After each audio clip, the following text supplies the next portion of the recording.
Hello दोस्तों, मैं CA कुशल सोनी। आप देख रहे हैं हमारा यूट्यूब चैनल। आज इस वीडियो में मैं आपको बताने वाला हूं how to save tax on sale of house.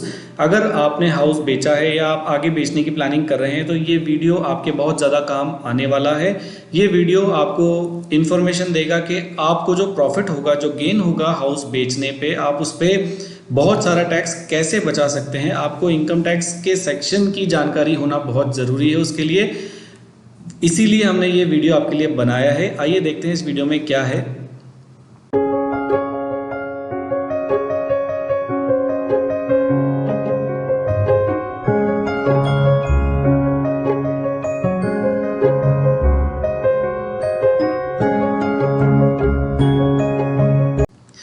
सबसे पहले हमें ये समझना होगा what is capital gain transaction. Capital gain transaction क्या होती है, आइए देखते हैं। एक है सेलर ऑफ हाउस, एक है buyer of house. Seller of house ने बायर ऑफ हाउस को हाउस दिया, हाउस ट्रांसफर किया, और बायर ऑफ हाउस ने इन रिटर्न, इन कंसिडरेशन पैसा दिया, money the seller of house को।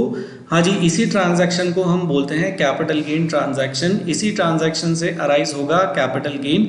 अगर आपने कोई ऐसी ट्रांजैक्शन साल भर में की है या आप करने की प्लानिंग कर रहे हैं तो आप ये मान के चलिएगा कि आपको कैपिटल गेन हो सकता है।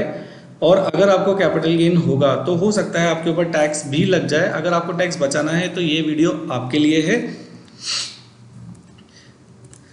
Capital gain arises in the hands of seller of house. जो हाउस सेल करेगा उसके हैंड्स में कैपिटल गेन अराइज होगा, क्योंकि अमाउंट ऑफ मनी उसी को ही मिला है, बेनिफिट उसी को मिला है। Seller of house receive benefit on sale of house.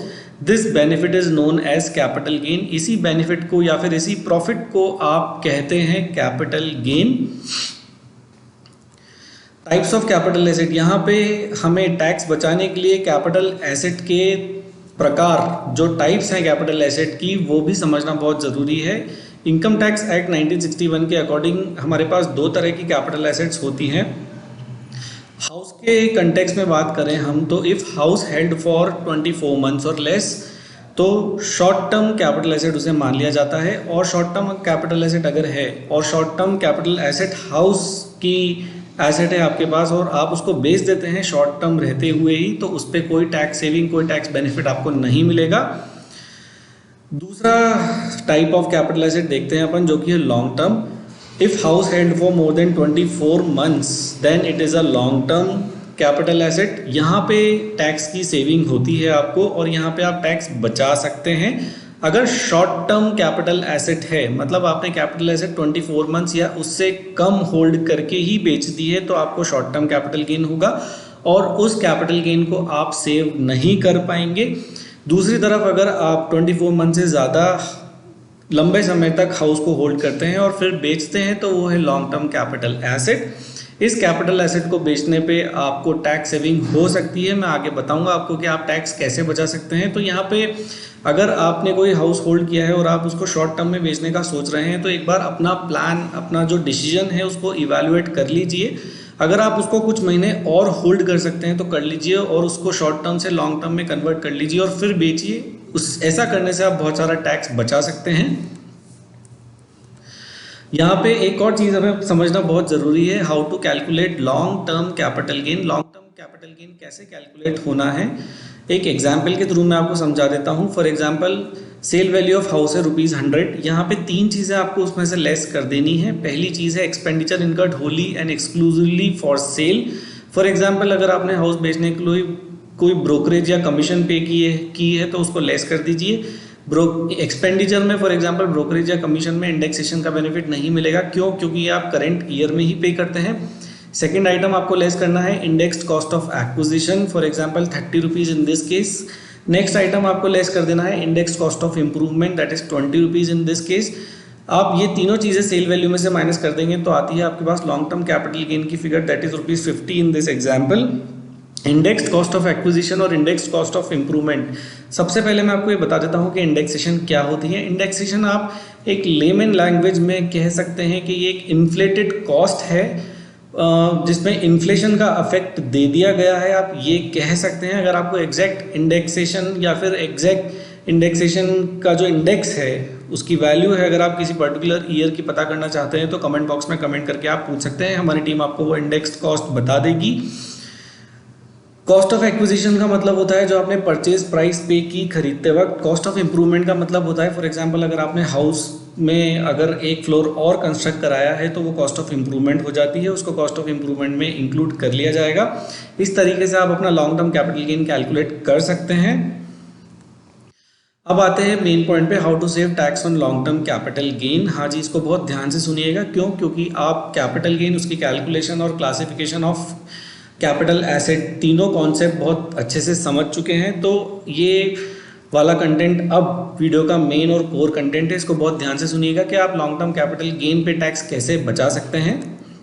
यहाँ पे हमारे लिए बहुत इंपॉर्टेंट सेक्शन है इनकम टैक्स 1961 का, जो कि सेक्शन है सेक्शन 54। सेक्शन 54 कहता है कि purchase residential house property with in 1 year prior और कमिंग 2 ईयर और construct residential house property with in coming 3 years. Section 54 बोलेगा कि आपका long term capital gain tax बच जाएगा अगर आप कोई दूसरी रेजिडेंशियल हाउस प्रॉपर्टी खरीद लेते हैं 1 साल पहले तक, या फिर आने वाले 2 सालों में from the date of transfer, या फिर आप आने वाले 3 सालों में कोई हाउस कंस्ट्रक्ट करवा लेते हैं तो भी आपको टैक्स का बेनिफिट दे दिया जाएगा। यहाँ पे फाइनेंशियल ईयर 2019-20 में एक सेक्शन 54 के अंदर में ही बहुत बढ़िया अमेंडमेंट की गई है। अमेंडमेंट है, if capital gain does not exceed 2 crores then assessee can purchase or construct 2 residential houses. This benefit of 2 houses available once in a lifetime. Financial year 2019-20 में सेक्शन 54 को अमेंड करके एक बेनिफिट और जोड़ दिया गया है। उसमें पहले ये कंडीशन थी कि आप हाउस बेच के सिर्फ एक ही हाउस प्रॉपर्टी खरीद सकते थे, अब यहाँ पे एक बेनिफिट और दे दिया गया है, बट ये बेनिफिट आप once in a life time ही अवेल कर सकते हैं। आप एक हाउस बेच के 2 हाउस खरीद सकते हैं, प्रोवाइडेड आपका कैपिटल गेन 2 करोड़ रुपए तक का ही होना चाहिए। हाँ जी, तो इंपॉर्टेंट सेक्शन है सेक्शन 54, इसको नोट कर लीजिए। अगर आपने कोई हाउस बेचा है या बेचने वाले हैं तो सेक्शन 54 के तहत आप कैपिटल गेन टैक्स का बेनिफिट ले सकते हैं। एक नई रेजिडेंशियल हाउस प्रॉपर्टी खरीद के टाइम लिमिट मैंने आपको बता रखी है, 2 टाइम लिमिट है, 1 ईयर, 2 ईयर और 3 year. 3 year is for construction. यहाँ पे कुछ और कंडीशंस और हैं, मैं आपको ये भी बता देता हूँ कि अमाउंट ऑफ एग्जेम्पशंस, मतलब कैपिटल गेन कितना एग्जेम्प्ट हो जाएगा आपका।